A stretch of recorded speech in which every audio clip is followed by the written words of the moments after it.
Hello and welcome to Talk Julia. My name is David Amos. And my name is Randy Davila.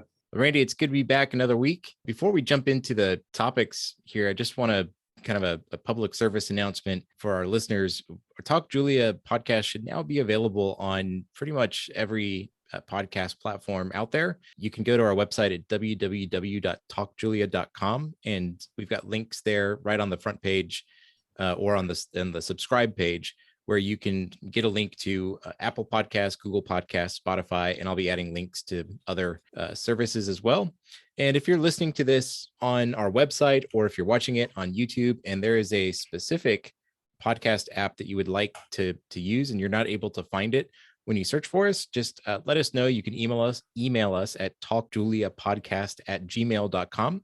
Let us know and we'll get it submitted and try to get it all set up there. So let's go ahead and jump in. I'll start with the first topic, and that is this Julia in the Classroom resource that's on the official Julia language GitHub repository. This is a really fantastic resource that lists where Julia is being used in the classroom at primarily universities I've seen on here. And it's got links.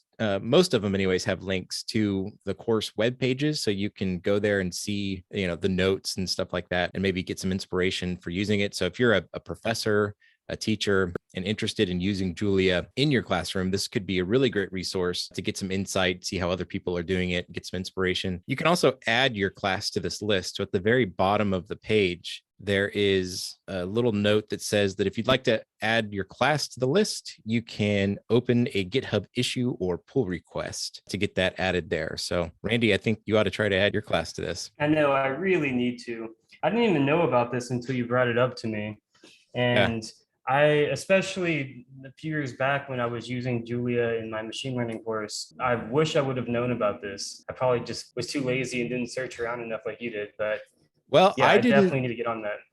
I didn't search for it. So I happened to see it on Twitter, thanks to James Fairbanks is the person that tweeted it. And I saw the link and thought it was just, a really good thing to mention here on the podcast to get the word out for that. And there's all sorts of cool stuff in here, numerical analysis. There's some physics stuff, optimization, game theory, network optimization. I don't know, all sorts of cool stuff. So definitely check it out if you're teaching Julia or running a course using Julia as the primary language, and see if there's something up there where you could get some. And how do you get your course on there again? So it says to please open an issue or a pull request, and we'll add a link to this in the show notes. If you want to go see this or get your class added to it, you can do that. Issue is probably the easiest thing to do. I don't know if there's like a specific template or not. If you click the link, it takes you to issues. Yeah, you can just open a new issue and add that there. Say you want to add your class to that file. And if you know how to make a pull request, that's probably the best way to do it. You could go ahead and just add it to the file, and they can merge that in if they like it. Otherwise, if you don't know how to make a pull request, probably there's a nice person somewhere in the Julia organization that'll help you with that or point you to a resource. So nice. I'll definitely try to do that this semester, since I will be using Julia in at least one of my machine learning courses. Yeah, awesome. And actually, on that note, I'm excited about my topic, so I don't want to interrupt you. Go ahead and. No, that's it. I was about to hand it off to you. So go ahead and what do you got for us? Okay, so what I wanted to talk about was a data set that I found this past fall. So this past fall, I was teaching a machine learning course at Rice University. Of course, the name was Data Science Machine Learning. And I started getting project submissions on a data set that I hadn't seen before. And it was a data set consisting of measurements on these 3 different species of penguins, which automatically I'm like somewhat psyched on, because penguins are cool and I watch like bloopers of them on YouTube and on Instagram. So I started looking into it more, and apparently this PalmerPenguins data set collected by Allison Horst, Allison Hill, and Kristen Gorman is similar to this famous IRIS data set, often referred to as the hello world of machine learning data sets, or the hello world of statistical data sets. So the iris data set I am very familiar with. I teach with that all the time. Yeah. But apparently this Palmer Penguins data set is very similar. And through trying to like figure out more about this data set, I stumbled across a Julia package in it's a registered package called PalmerPenguins.jl. Okay. And this package is really easy to add. Just go to your package manager, add it, and then in the Julia REPL or whatever IDE that you're using, just type in using Palmer Penguins, and then load the Palmer Penguins data set with the PalmerPenguins.load function.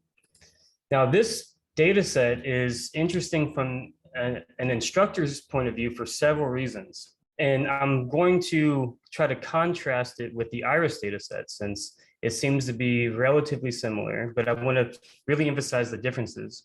Yeah. So the iris data set, from the majority of the ways that you can load it in using Python, is often loaded in as a data frame or something that's really clean and tabular already. Mm-hmm. Whereas the PalmerPenguins.jl package loads it in as a CSV file. So this is kind of important for students to see that not all data that you're exposed to is going to be cleanly formatted for you. And if you can see my screen right now, you'll see that we have this csv.file Julia type on my screen, and it looks like a mess. You can't really see what's going on at all.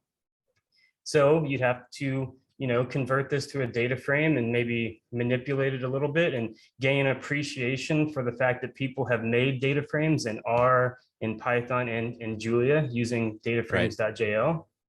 So when you load this data set, it comes in as a mess. You can convert it to a data frame, a Julia data frame, and then you see that you have a little bit more variety in the measurements of each instance of a penguin, more so than each instance of an iris flower in the iris data set. So the iris data set, if you don't know, consists of 4 different measurements of these flowers, and there's 3 different species. This penguins data set, the Palmer Penguins data set, consists of 4 different measurements of penguins, along with 3 different categorical measurements. So the categories, so category 1 would be like the species. The next category would be what island they were on, and the next category would be the sex of the penguin. So you have a little bit more variety than the iris data set. So already I'm like, okay, this is nice, because when teaching machine learning, I'd like to use a single data set to really nail down all the fundamentals of the algorithms on, and I'd like different types of classification to be done. So not only classifying species, but classifying sex and things like this. And moreover, if we look at the summary statistics of this data set, we see that there are missing values. I think I already ran this on my screen, but there are missing values in this data set. And that's really important for students to see. It's important for students to know that real world data is incomplete, almost always, right? Yeah. So in the iris data set, from the standard ways to load this into Python, it's very cleaned up. I like that this way, which from what I can tell, PalmerPenguins.jl is the only way to load it into Julia. It loads it in as a CSV file, and then also there are missing values there. So the students get to see that firsthand and have to kind of deal with it. But there's not too many missing values, so it's not going to confuse them too much. They can literally just drop the missing values and do their machine learning exploration and be just fine. Yeah, but they get to see that step, so that's good. Right. They get to see, and then if they try to do like mathematics on that data without getting rid of those missing values, they're going to get all kinds of errors. So that it's like it's a really important like teaching lesson for them. Absolutely. And then so just like looking at the data, we see that between the 3 species, if we were looking at classifying the species based off of like bill depth, bill length, or body mass, or what one of like 2 of the different measurements on the penguins, at least in the case of bill length versus bill depth, I see that this is very similar to the iris data set in that 2 of the species are very clearly linearly separable, which is something that's nice to illustrate classification algorithms, binary classification algorithms, when you're first starting to like teach or learn machine learning. And then out of the 3 species, though, 2 of them overlap. Right. So that makes classification a little bit more difficult, and how do you deal with that? So again, from an instructor's point of view, it's very similar to the Iris dataset, but with a little bit more to it. Yeah, And by very that, cool. I mentioned earlier that there's species, right? We can try to classify on a given species, try to classify male versus female. And if you look at that data, then it becomes like really interesting, because then you have to take into context the measurements that you're looking at. And it kind of illustrates that in machine learning, some type of small domain expertise is needed to really look at the correct features to differentiate things. On my screen right now, I have flipper length versus body mass. That was just a guess that this would be the easiest way to differentiate the sexes of this given species, in this case, the Gentoo penguin species. But if I would have done the other measurements on the bill, it would have been much more overlap. So you have to think about, well, the data set makes you think about, what features you choose to use in your model, which Right. is kind of hinting at domain expertise when you get out into the real world. Sure. And then finally, there's the islands, right? Like if the third category measurement on this data set is what island do the penguins belong to? So on the screen in front of me, I have a scatter plot of the Adelie penguin species, I suppose. And they're colored according to what island they live on. And it's just a mess. They're all over each other. It's completely stacked on top of each other. Yeah. And any hope of classification on this seems very difficult. But it would encourage, I hope, my students to think about, are there ways to possibly differentiate between these species? And I hope that the instructors out there and the people learning machine learning will go ahead and add this package to their Julia installation and play around with this data set and learn on this and take a step away from the Iris data set. Not that I think the Iris data set is a bad data set. I just think that the Palmer Penguins data set it's richer. There's more to explore. One last note is that if you isolate a given species, for example, on my screen, the Gentoo species looks like it would be a good species to regress on. So regress on the build depth in terms of the build length. So you can also do regression in this data set, like most other data sets. Yeah, But yeah, I like it. Lots um, to lots to do with so it. Yeah. much.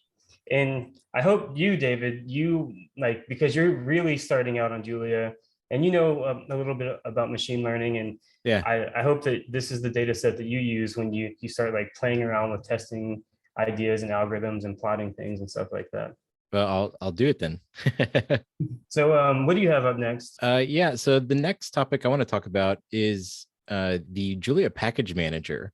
And I know we talked about this a little bit in the last episode, but there's one feature in particular that I want to mention that I think is really cool. So let me start by just saying that there was an article I came across by Logan Kilpatrick called "The Most Underrated Feature of the Julia Programming Language: The Package Manager." And I don't have enough experience in Julia to know whether or not that's really a true statement, if it really is that underrated, but It's awesome. I love it. but it does look really nice. Yeah, I really enjoyed it. And you know, I just want to say right off the bat that the way that Julia deals with environments is absolutely fantastic. It's such a drastic change for me coming from a Python background. It feels like environments have very first class support built into the language, and that's really cool. It's really clean, you know, the way that it works, making your own environments for your project and things like that. But there's one feature in particular about environments that stood out to me as being really, really nice that I had not seen before, and that at least, you know, in my 5 to 6 years of professional Python programming, I've not seen done in Python at all, and that is environment stacking. So I don't remember if Logan mentions that in this article, but I'll throw a link to this article in the show notes so you can go read it. It's got a lot of good stuff just for the basics of using the package. But as I dug deeper, looking at the PKG, that's the package manager, right? PKG.jl. Looking at in the manual, I came across this mention of I was looking at a section called "Working with Environments." And it mentions right in the very first paragraph, for more on the role environments play in code loading, including the stack of environments from which can be loaded, see the section in the Julia manual. Like, stack of environments, what is that? So I went into the Julia manual, and this is really, really nice. So if you've done any big, like, I don't want to say real development. That's probably not the right way to describe it, but the development of a large project. Let's put it that way. There's a lot that you need besides just the dependencies of your project, right? So you have things that you need for your project, some packages you want to install because you're using them in your project. And anyone that uses your project is also going to need those, their dependencies. But there's also stuff that you use that's just for development. So maybe you have a profiler to help you understand how your program is using memory, or maybe you have some static analysis tools, or things, testing tools, that kind of stuff. And those are things that you want installed and you want to have access to while you're developing, but there's not things that you really want to distribute with your project when you give it to another, to an end user. So there is a way to, they're called environment stacks. And that is, there's a way to have like a base kind of primary project environment. And then you can have a totally separate environment where you have your development dependencies installed, and you can stack that on top of your project environment while you're working with it, and have access to all of those tools and everything that you need, but you don't have to sort of litter your project's environment with them and have it kind of become a mess and a tangle to deal with that. So that is a really nice idea. I think it's amazing that they've implemented that just straight into the package manager itself. And I won't go into a lot of detail, but just so the basic way it works is there is this load path global that gets defined. That defines an environment stack.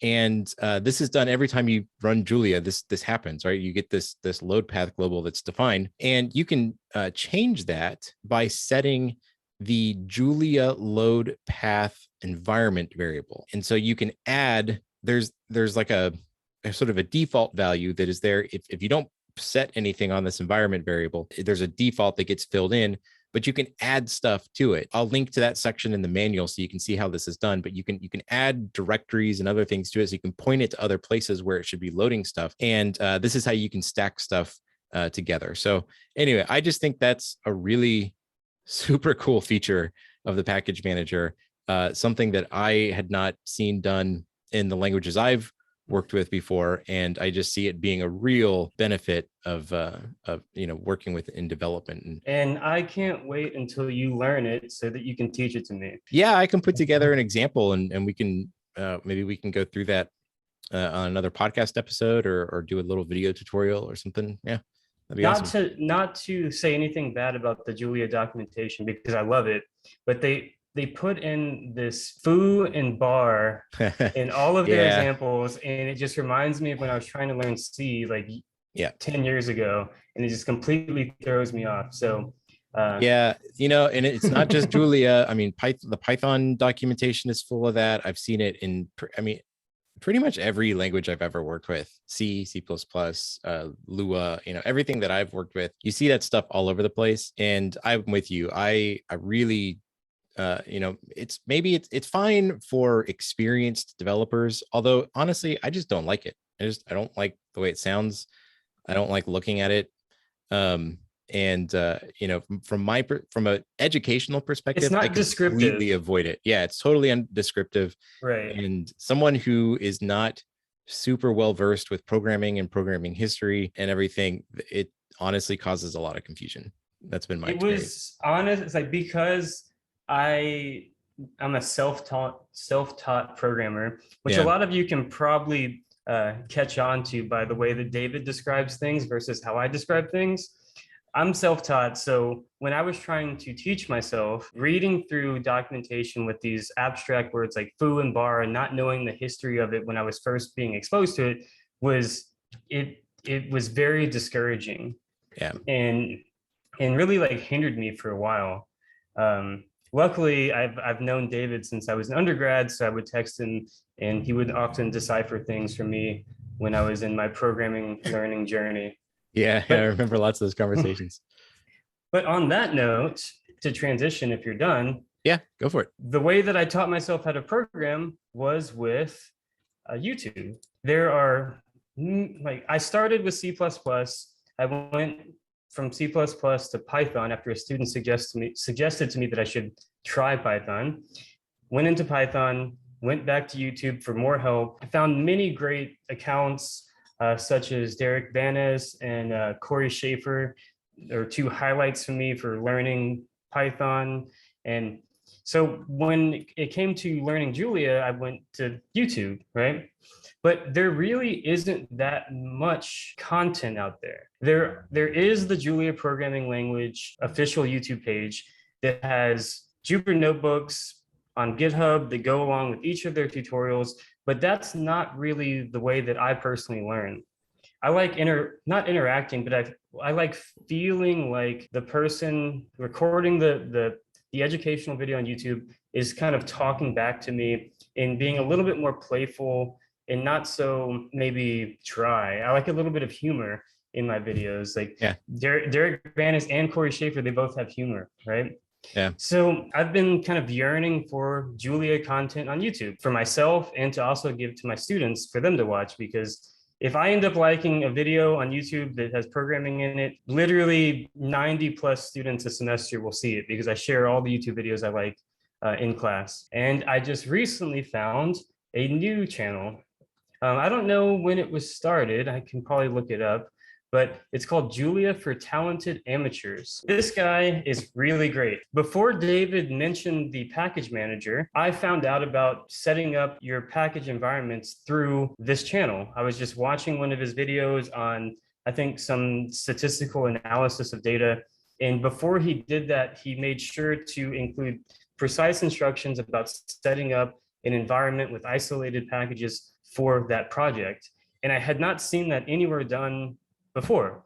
And I watch a lot of YouTube, like 60% of my day is YouTube in the background.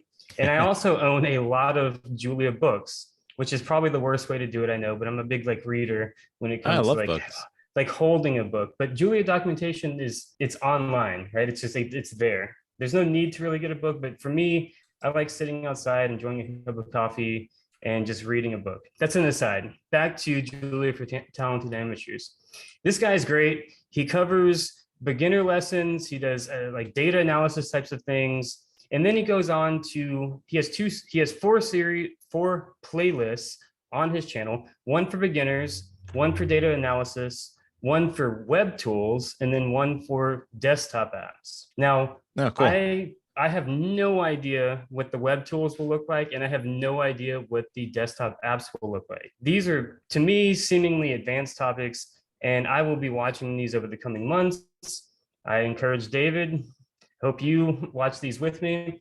I think his explanations are great. He has a good sense of humor. He has a cute little, I don't know what that animal is for his mascot, but he has a bunch of them.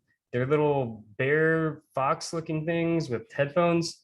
Yeah. And I love on the thumbnail for his tutorial series 01, like Julia for Beginners, his little mascot looks sad. I don't know if y'all can see that on the YouTube channel, but it's a little sad guy. And in his videos, he like also adds video clips from movies that are relevant to the videos he's recording, and then also he includes memes, I suppose. So actually, if you look at the thumbnail for his Julia for Beginners video series, I see a dog from, it looks like Rick and Morty. Yeah, it is the dog from Rick and Morty with the Julia symbol like on one of the shoulder pads of this robotic guy, whatever.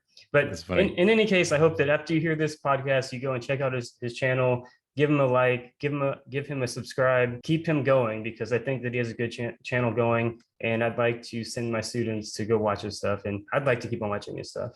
Cool. So David, what do you got next? Yeah, so the next topic I wanted to talk about, there's not an article or anything like that associated with it. It's just, me going through the Julia docs and just learning about some stuff. So, one of the things that I noticed as I was reading a bunch of Julia code is you see, if you're going to use a package, so you've installed a package in your environment and you want to use it in your code, right? So you see a couple of different things being done. You see people saying like using package name, not saying that, they're coding it, right? They're typing it in. They're typing it out. You see using package name or import package name. And I thought that seems a little strange. Why are there two different ways to import a package, or two, not necessarily two different ways. Because in Python, there's many different ways actually to import a package, but there's only one keyword. There's the import keyword. So why are there two keywords there. So I took a little detour into that, try to understand what was going on there, and I thought it was really nice. There's a couple things I really like about the way this works in Julia compared to Python. So I'm going to give it kind of a Python perspective here, but just to kind of set the stage, right? So a module is something we use to organize our code into units, right? They could be separate files, or you can even in Julia have multiple modules per file, the way that the module syntax works. But it's a way for us to separate stuff, right? Each module has its own namespace, which is the collection of names and identifiers that are inside of it, that are defined inside of it, variables, function names, struct names, that kind of stuff. And when you import something into your program, you get that list of, you get those names or some subset of those names. Now, one quick thing to mention here is that modules can export only a certain like number of those names. So there's this export keyword that you can use to export only the variables and function names that you want, or you could add everything to that list if you wanted everything to be there. But the key point is when you use using. So if you import a package with using, it gives you the module name. You get access to that module name, as well as all the elements that are in the export list.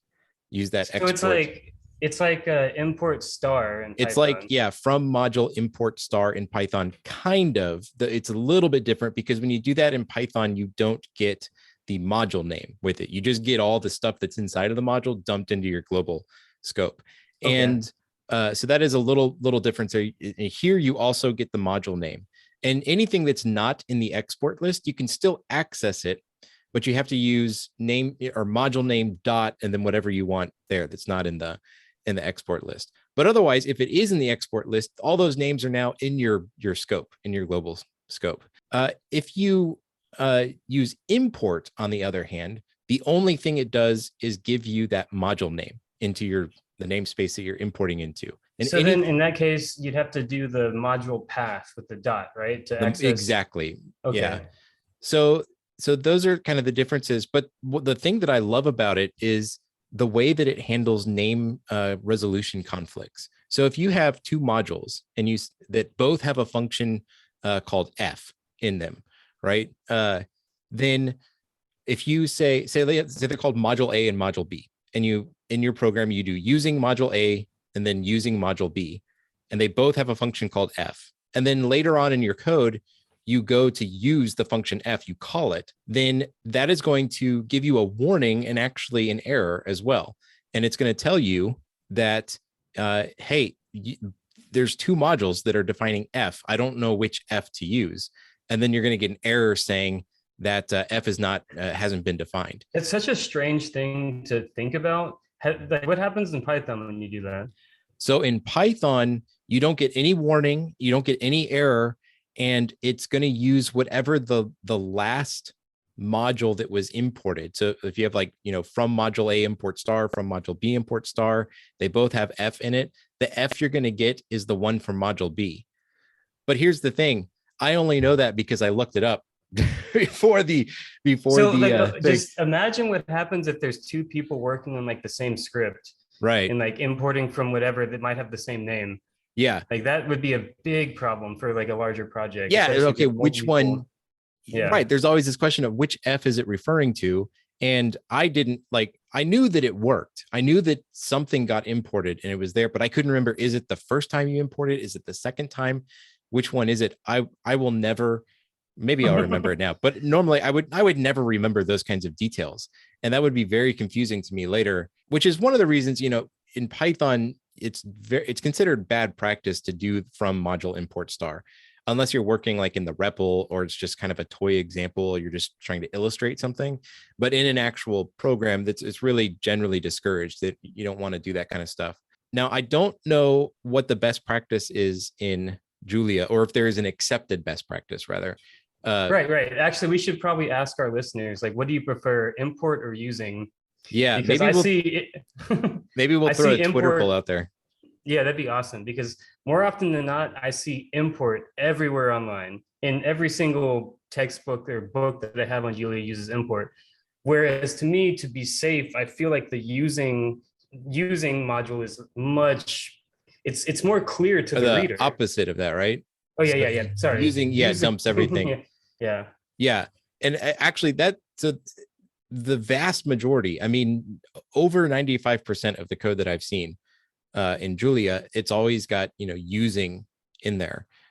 So from my perspective, my gut instinct is going to be to use import and keep all that stuff separate. I love keeping namespaces separate. I hate polluting my namespaces with other namespaces. It just rubs me the wrong way. I think that we've both been kind of like conditioned to be that way from Python, right? Like when you read a lot of really good Python code, you want it to be as clear as possible. And this should be for every language, but Right. you want the code to be as clear and as readable as possible. And this helps when you're learning. So when I was learning Python, it was great because everything was so clear.